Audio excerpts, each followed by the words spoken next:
all. So, ഈ ഒരു വീഡിയോയിൽ നമ്മൾ ടോപ്പ് എഞ്ചിനീയറിംഗ് കോളേജസ് ഇൻ കേരളയാണ് പറയാൻ പോകുന്നത്. സോ കീമിൻ്റെ സ്കോർ കാർഡൊക്കെ വന്നു, മാർക്ക് വെരിഫിക്കേഷൻ്റെ ടൈമായിരുന്നു.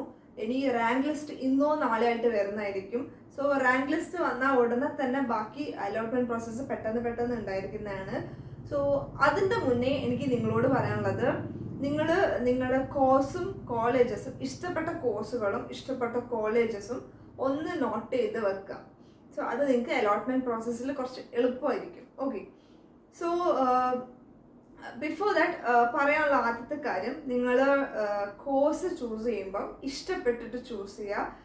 അല്ലാതെ കിട്ടുന്നതിന് പോകാണ്ട് നിങ്ങൾക്ക് ഇഷ്ടപ്പെട്ടിട്ട് ആ കോഴ്സ് ചൂസ് ചെയ്യാൻ നിൽക്കുക. ഓക്കെ, അല്ലാതെ അവർ പറഞ്ഞു അത് നല്ലതാണ്, ഇവർ പറഞ്ഞു ഇത് നല്ലതാണ്, അല്ലാതെ നിങ്ങൾ ഓരോരോ കോഴ്സും ഇതെനിക്ക് പഠിക്കാൻ പറ്റുന്നതാണോ അങ്ങനെ നോക്കിയിട്ട് ഇഷ്ടപ്പെട്ട ഏതാണോ അത് ചൂസ് ചെയ്തിട്ട് വെക്കാം. അതായത് നിങ്ങൾക്ക് പഠിക്കാൻ പറ്റുന്നതാണോ, ഇനി അതിലെങ്ങനെയാണ് ജോബ് ഓപ്പർച്യൂണിറ്റി എങ്ങനെയാണ്, അതൊക്കെ നോക്കിയിട്ട് നിങ്ങൾ ചൂസ് ചെയ്യുക. ഓക്കെ, സോ മെയിനായിട്ട് പറയാനുള്ളത്, ബിടെക്കിൽ 4 കോർ ബ്രാഞ്ചസ് ആണ് ഉള്ളത്. അപ്പം നിങ്ങൾ ചോദിക്കും കുറേ ബ്രാഞ്ചസ് ഒക്കെ ഉണ്ടല്ലോ, എന്താ 4 എണ്ണം? ആക്ച്വലി 4 കോർ ബ്രാഞ്ചസ് ആണുള്ളത്. ഒന്ന് civil engineering, mechanical engineering, electrical and electronics engineering, പിന്നെ ഇലക്ട്രോണിക്സ് എഞ്ചിനീയറിംഗ്. ഓക്കെ, ഇപ്പം ഈ 4 ബ്രാഞ്ചസ് ആണ് മെയിനായിട്ട് ബിടെക്കിൽ ഉള്ളത്, കോർ ബ്രാഞ്ചസ്. സോ ഈ ബ്രാഞ്ചസ് പഠിച്ചാൽ നിങ്ങൾക്ക് വേണമെങ്കിൽ വേറെ ബ്രാഞ്ചസും കുറച്ച് ഫ്യൂച്ചറിൽ പഠിക്കും.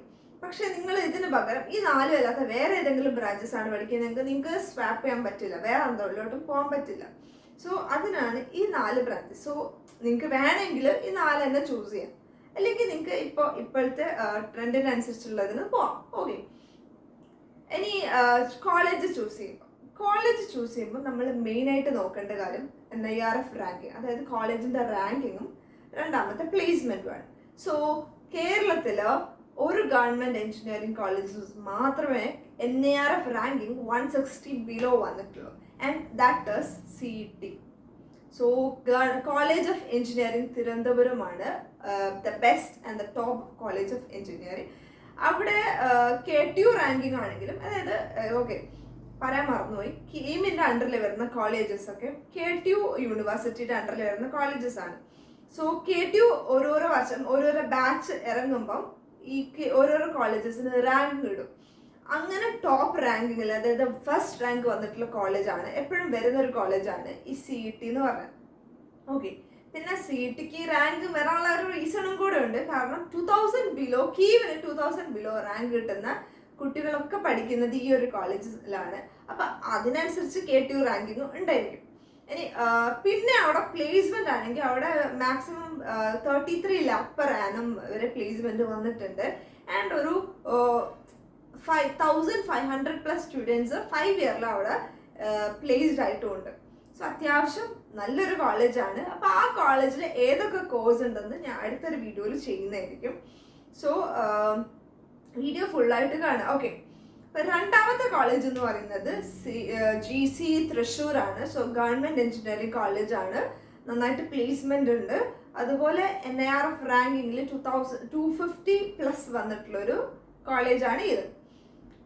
പിന്നെ പറയുന്ന കോളേജസിന് ഓർഡർ നോക്കണ്ട, എന്നാലും അത്യാവശ്യം നല്ലൊരു കോളേജസിൽ വരുന്നതാണ്.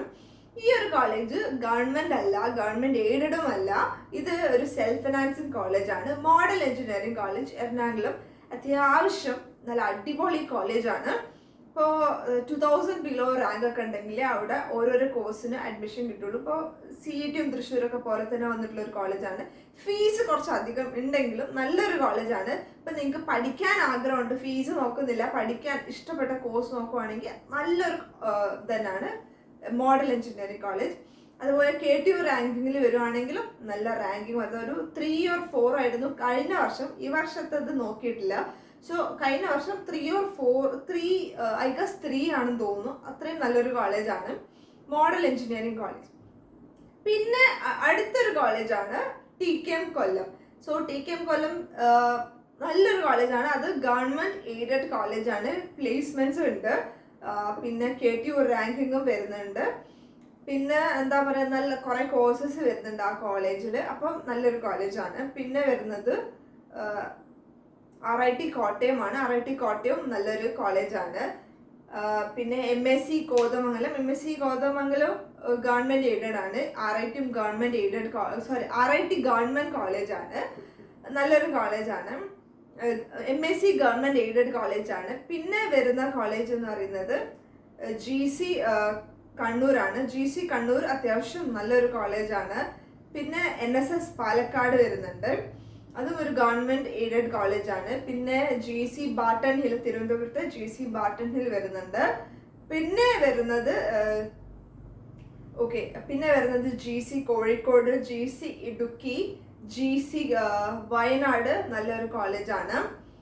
ഓക്കെ, പിന്നെ GC ശ്രീകൃഷ്ണപുരം, അതും പാലക്കാട് വന്നിട്ടുള്ള വേറൊരു കോളേജാണ്, നല്ലൊരു കോളേജ് തന്നെയാണ്. അപ്പോൾ ഇത്രയാണ് ഗവൺമെന്റ് എയ്ഡഡ് കോളേജസ് വരുന്നിട്ടുള്ളത്. പിന്നെ ഇതല്ലാണ്ട് മുത്തൂറ്റ് നല്ലൊരു കോളേജാണ്, അതും സെൽഫ് ഫിനാൻസ് കോളേജാണ്. പിന്നെ കഴിഞ്ഞ വർഷം വരെ KMCTയുടെ ചില കോളേജസിൽ ഗവൺമെന്റ് ഫീസ് ആയിരുന്നു ഉണ്ടായിരുന്നത്. ഈ വർഷം എങ്ങനെയാണെന്ന് അറിയില്ല, ഉണ്ടെങ്കിൽ പറയാം. ഓക്കെ, പിന്നെ ഫീസ് പറയുകയാണെങ്കിൽ ഗവൺമെന്റ് ഫീസ് എത്രയാന്ന് വെച്ചാൽ നിങ്ങൾക്ക് ഒരു ഇയറിലോട്ട് ഒരു 15,000 to 16,000 വരെ വരുള്ളൂ. അതായത് ഒരു സെമ്മിൽ നിങ്ങൾക്ക്, അതായത് ഈവൻ സെമ്മും ഓഡ് സെമ്മും ഉണ്ട്. ഈവൻ സെമ്മിൽ, ഓഡ് സെമ്മിലായിരിക്കും ഫസ്റ്റ് ഉണ്ടാവുക. സോ ഫസ്റ്റ് ഓഡ് സെമ്മിൽ നിങ്ങൾക്ക് ഏകദേശം ഒരു 10,000 ആയിരിക്കും ഉണ്ടാവുക. ഈവൻ സെമ്മിൽ ഒരു 5,000 6,000 റേഞ്ചിലായിരിക്കും ഫീസ് വരുന്നത്. അത് നിങ്ങളുടെ എക്സാം ഫീയും ട്യൂഷൻ ഫീയും അങ്ങനെ കുറച്ച് ഫീസൊക്കെ ഇതിൽ വരുന്നുള്ളൂ. സോ അതാണ് ഗവൺമെന്റ് ഫീസ് എന്ന് പറയുന്നത്, ഒരു 15,000 to 16,000. ഓക്കെ, പിന്നെ വേറെ ഫീസൊന്നും ഉണ്ടാവില്ല. ഓക്കെ, പിന്നെ നിങ്ങളോട് പറയാനുള്ളത്, ആദ്യം പറഞ്ഞിട്ടുള്ള കാര്യം എന്നാണ്, ചൂസ് ചെയ്യുമ്പോൾ ബ്രാഞ്ച് ചൂസ് ചെയ്യുമ്പോൾ ഇഷ്ടപ്പെട്ടിട്ട് ചൂസ് ചെയ്യുക. പിന്നെ പിന്നെ നിങ്ങൾ ചെയ്യേണ്ട കാര്യം എന്താണെന്ന് വെച്ചാൽ ഈ വീഡിയോ കണ്ടു കഴിഞ്ഞതിന് ശേഷം നിങ്ങൾ ഓരോരോ കോളേജിലുള്ള കോഴ്സ്, ഈ കോളേജിലെ ഈ കോഴ്സ് നല്ലതാണെന്ന് തോന്നുന്നു, എനിക്കിത് പഠിക്കാൻ പറ്റും, അങ്ങനെ തോന്നുന്ന കോഴ്സസ് നമ്പർ ഇട്ടിട്ട് നോട്ട് ചെയ്ത് വെക്കുക. അപ്പം അതിനനുസരിച്ച് നിങ്ങൾക്ക് ഈ കീമിൻ്റെ അലോട്ട്മെൻറ്റ് വരുമ്പം നിങ്ങൾക്ക് ഓർഡറിൽ പ്ലേസ് ചെയ്യാൻ പറ്റും. അപ്പം നിങ്ങൾക്ക് സുഖമായിട്ട് ചെയ്യാം. അല്ലാതെ ഇത് നല്ലതായിരിക്കും അപ്പം ആലോചിച്ചിട്ട് കാര്യമില്ല. സോ ഇപ്പം തന്നെ ഓരോന്നും സെറ്റാക്കി വെക്കുക. പിന്നെ എന്തെങ്കിലും ഡൗട്ട് ഉണ്ടെങ്കിൽ കമൻറ്റ് ചെയ്യുക. അടുത്ത വീഡിയോയിൽ നമ്മൾ ഓരോരോ കോളേജിൽ ഏതൊക്കെ ബ്രാഞ്ചസ് ഉണ്ടെന്ന് പറയും. സോ ഇത് മാത്രമല്ല കേട്ടോ നല്ല കോളേജ്. അപ്പം നിങ്ങൾക്ക് ചിലപ്പോൾ കമൻറ്റ് ചെയ്യും, ബാക്കി കോളേജസ് ഒക്കെ എന്താ നല്ലതല്ലേ. ആക്ച്വലി എല്ലാ കോളേജും നല്ല കോളേജാണ്. നമ്മൾ പഠിക്കുമ്പോൾ ഇരിക്കും ഓരോരോ കോളേജും. ഇപ്പം നമ്മൾ ബെസ്റ്റ് കോളേജ്, ഇപ്പം ഞാൻ എക്സാമ്പിൾ പറയുകയാണെങ്കിൽ ഞാനിപ്പോൾ CET പോയിട്ട് ഞാൻ ഇത് അടിപൊളി കോളേജാണ്, ഇവിടുന്ന് പഠിക്കുമെന്ന് വേണ്ടെന്ന് വിചാരിച്ച് പഠിക്കാതിരുന്നാൽ നമ്മൾ പൊട്ടിപ്പോവും, സപ്ലി എന്തായാലും അടിക്കും. സോ എവിടെ പോയാലും നമ്മൾ പഠിക്കും പോലെ ഇരിക്കും നമ്മുടെ റിസൾട്ട്, അല്ലാണ്ട് ആ കോളേജിന്റെ റിസൾട്ട് വെച്ചിട്ടല്ല നമ്മുടെ റിസൾട്ട്. സോ നമ്മളെങ്ങനെ പഠിക്കുന്നു അതുപോലെ ഇരിക്കും നമ്മുടെ റിസൾട്ട്. സോ എവിടെ പോയാലും നമ്മൾ പഠിച്ചാൽ നമുക്ക് ജയിക്കാം. ആൻഡ് നമുക്ക് ഇഷ്ടപ്പെട്ട നമ്മൾ പഠിച്ചാൽ ചിലപ്പോൾ നമ്മുടെ കോളേജിനെയും റിസൾട്ട്സിലോട്ട് എത്തിക്കാം. ഓക്കെ, അങ്ങനെ വിചാരിച്ചിട്ട് പോവാം. എല്ലാ കോളേജും നല്ലതാണ്. സോ ഇത് ഞാൻ പറഞ്ഞത് ഗവൺമെന്റ് എയ്ഡഡ് കോളേജും ആണ്. സോ അത് കിട്ടുവാണെങ്കിൽ അത്യാവശ്യം നല്ലത് തന്നെയാണ്. പിന്നെ പൈസ കൊടുത്ത് കൂടുതൽ പഠിക്കണേക്കാൾ നല്ലത് ഇങ്ങനെ കുറഞ്ഞ പൈസക്ക് പഠിക്കുന്നതാണ്. അതായിരിക്കും കുറഞ്ഞ ഫീസിൽ പഠിക്കണമായിരിക്കും കുറച്ചും കൂടെ നല്ലത്. അപ്പം എന്തെങ്കിലും ഡൗട്ട് ഉണ്ടെങ്കിൽ കമൻറ്റ് ചെയ്യുക. Thank you.